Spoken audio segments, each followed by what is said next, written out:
Hey all, this is David Ducker coming back at you, and today I'm going to be talking about the pre-game.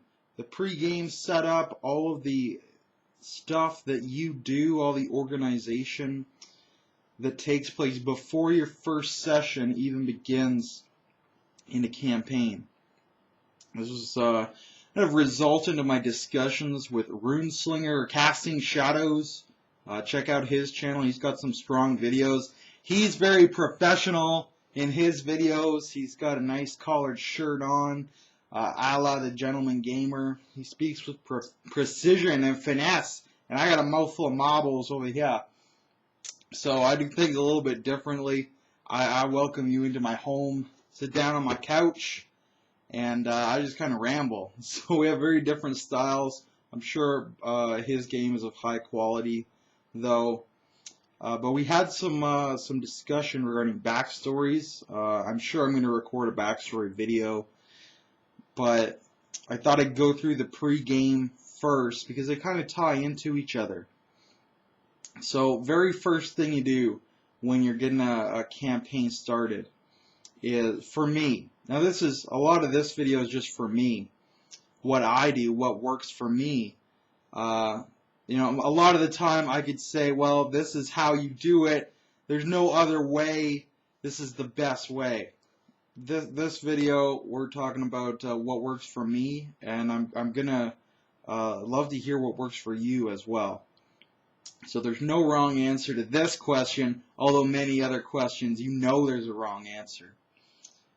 And what I do, first thing, is I pull my player pool about what is the next game that they want to see from me as a GM. So usually I'll put together a list of about 5 or 10 campaign settings that I'd like to run, with kind of a one-paragraph description of each one of them. So, for example, the description might read like Achaea, Barbarian at the Gates. Game of Thrones in ancient Rome, where the players take on the role of a patrician house navigating the politics of the Senate and the legions as they try to keep the empire from collapsing in upon itself. Available races will be human, satyr, centaur, minotaur, cyclops, gorgon. And rule set will be, let's say, Warhammer 2nd edition or Pathfinder. It doesn't really, the rules don't really matter to me. So I'll send that blurb out. I'll send 5 of those blurbs, each with a different campaign setting represented in it, out to all the players I'm interested in getting in for this game, and they'll respond back about which ones they'd like to play in, which ones they wouldn't like to play in, and kind of a group consensus will be reached about what we're going to plug into next. Once that consensus is reached, I'll send out another email, say, okay, everyone, it looks like Achaea, the Barbarians at the Gates, is the most exciting to everyone. So we're going to go for that. So everyone send me your character concepts for a patrician house. And then the first 6 people who send me a character to play in that world, those are the 6 people that get into the game, typically. Now, very rarely will I just RSVP a spot, although I have had people come up to me and say, whatever game you're running, I want in. I don't care what the genre is. I'm going to be there. So sometimes I'll have a pre-registration, but I'll get back my my backgrounds for them, or just their concept. Hopefully they just send me a brief concept at first. So Aaron might say, I'm going to play a minotaur from the Eastern Wastes, and James might come in with a satyr, and then say like Josh and Mike are humans and they're members of the patrician house, and Megan's coming in as a human, but she's a slave to the house or something like that. And then I'll kind of vet their concepts. I'll say, okay, well, Aaron, I don't think a Minotaur really works. What about a Satyr? Like, they're kind of similar to Minotaurs in this setting. How about that? Or I'll come back to James and say, oh, you're playing Satyr? Okay, well, here's some more info about how we're going to do Satyrs in this game.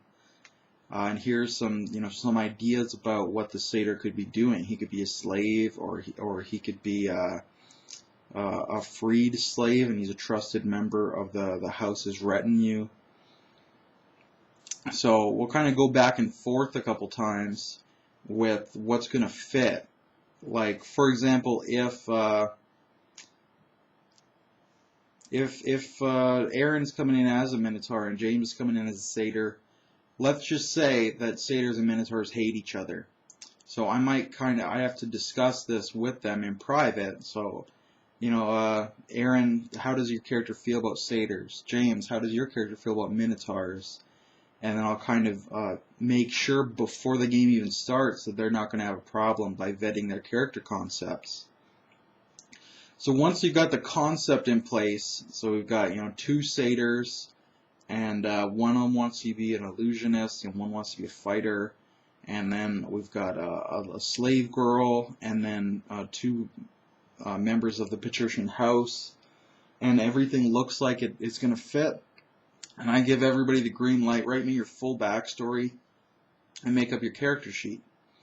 So then everybody goes through, and their concept is just about a paragraph, or maybe even a few sentences, and then we'll go back and forth on that. But their full backstory, I would expect to be quite a bit lengthier than that. I don't require it, but I do reward it, and award XP to it. So it's pretty common for my players to know this, and they'll send me extensive backstory with lots of plot hooks I can use, lots of people, lots of places I can weave in, since I run a sandbox style, and since politics are so important to my game.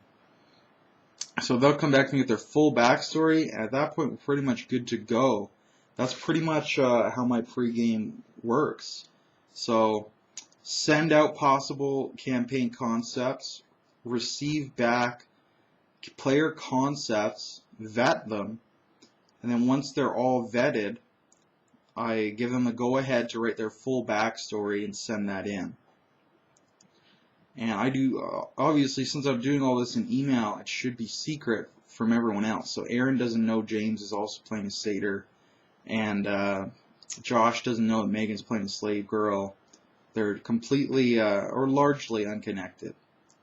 There will be exceptions to this. There just will be. Like Aaron and James, if they're both Satyrs, I might say, hey, you guys are both Satyrs. What about making your characters related to each other? Maybe you guys can collaborate on a backstory. Or in this case, since they're a patrician house, they're probably all going to be related to each other. So a more public character creation might make sense.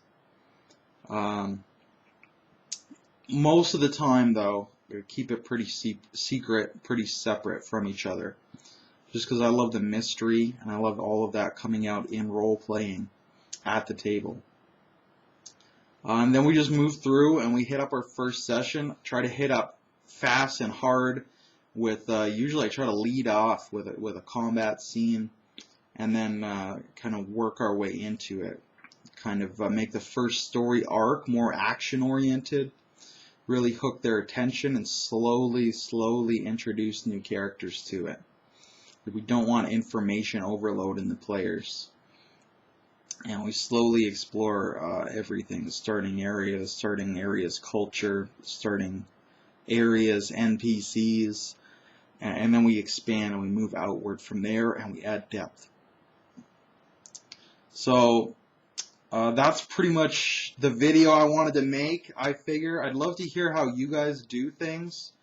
I was talking to RuneSlinger, and he says, "Oh, I just tell them that we're running Pathfinder, just show up with a first level character, and then whatever they show up with, that's what I accept, and that's what I put in my game, and I don't want or read any backstory, and we just do it all on the fly in the game.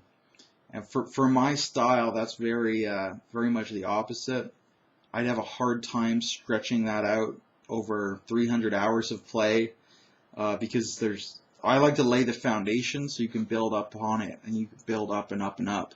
If there's no foundation, or a really shitty foundation, they don't have a reason to be together, there's no unified theme, they don't have any backstory, so they haven't helped you with world building, they haven't helped you with plot hooks. If you haven't vetted them, so you might end up with a ranger who hates orcs and an orc in the same party. To me, that's a recipe for disaster. So that's why I wanted to put out this video, to say how I do it, because other people have come forward and said, oh no, I do it this way, and I'm just like, oh my god, oh no, please don't do that. So I just don't understand how they make it work without metagaming.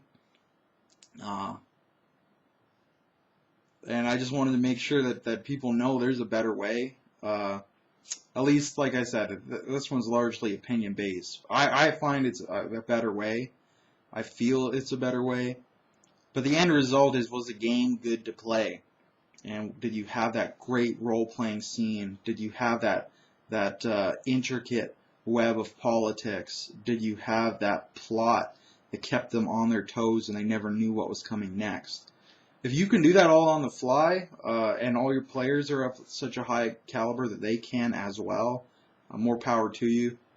I need to lay the foundation. I'm not that advanced, so I need to really line up all my ducks in a row and then shoot them down.